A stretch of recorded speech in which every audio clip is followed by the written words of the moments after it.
ভারতের রাজধানী দিল্লিতে বাংলাদেশের হাইকমিশনের সামনে ব্যাপক বিক্ষোভ চলছে। এমনকি পুলিশের ব্যারিকেড ভেঙে হাইকমিশনের দিকে এগোনোর চেষ্টা করছে বিক্ষোভকারীরা। তাদের আটকানোর চেষ্টা করছে পুলিশ। মঙ্গলবার 23 ডিসেম্বর ভারতীয় সংবাদ মাধ্যম এনডিটিভির প্রতিবেদন থেকে তথ্য জানা গেছে। প্রতিবেদনে বলা হয়, দিল্লিতে বাংলাদেশের হাইকমিশনের বাইরে বাংলাদেশের সংখ্যালঘুদের উপর নির্যাতন এবং ময়মনসিংহে দীপুচন্দ্র দাস নামে এক হিন্দু যুবককে পিটিয়ে হত্যার প্রতিবাদে বিক্ষোভ শুরু হয়েছে। পরিস্থিতি বেশ উত্তপ্ত হয়ে উঠেছে।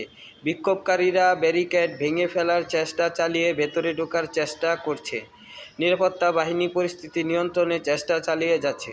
মঙ্গলবার কলকাতার পাশাপাশি দিল্লিতে বাংলাদেশের হাইকমিশনের সামনে এই বিক্ষোভ কর্মসূচি ডাক দেয় বিশ্ব হিন্দু পরিষদ এবং বজরং দল। এই কর্মসূচিকে কেন্দ্র করে সকাল থেকে উত্তেজনা ছিল দিল্লিতে। বাংলাদেশের হাইকমিশনের নিরাপত্তা জোরদার করা হয়।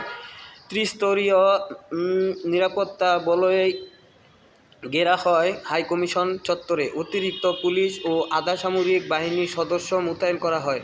তবে দুপুর গড়াতে হাইকমিশনের বাইরে উত্তেজনা ছড়িয়ে পড়েছে। বিপুল সংখ্যক বিক্ষোভকারী জড়ো হয়েছে সেখানে। এ সময় অনেককে ব্যানার ও প্ল্যাকার্ড হাতে স্লোগান দিতে দেখা যায়। এক পুলিশ কর্মকর্তার বরাত দিয়ে এনডিটিভি জানিয়েছে, অপ্রীতিকর ঘটনা এড়াতে প্রয়োজনীয় বাহিনী মোতায়েন করা হয়েছে। ভারতীয় হাইকমিশনকে তলব করেছে বাংলাদেশ। এদিকে ভারতীয় সংবাদ মাধ্যম দ্য স্টেটমেন্ট জানিয়েছে, নয়াদিল্লিতে বিক্ষোভের ঘটনার জেরে বাংলাদেশে নিযুক্ত ভারতীয় হাইকমিশনার প্রণয় বার্মাকে আজ মঙ্গলবার তলব করেছে বাংলাদেশের পররাষ্ট্র মন্ত্রণালয়।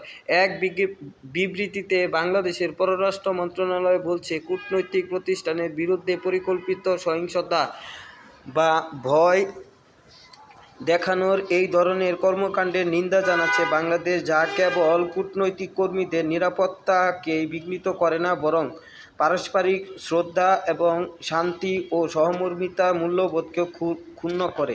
বিবৃতিতে বলা হয়, বাংলাদেশ সরকার ভারত সরকারের প্রতি আহ্বান জানাচ্ছে যে তারা এ ঘটনার পুঙ্খানুপুঙ্খ তদন্ত করুক, এই ধরনের কর্মকাণ্ডের পুনরাবৃত্তি রোধে প্রয়োজনীয় সকল ব্যবস্থা গ্রহণ করুক এবং ভারতে বাংলাদেশের কূটনৈতিক মিশন ও সংশ্লিষ্ট স্থাপনাগুলোর নিরাপত্তা নিশ্চিত করুক।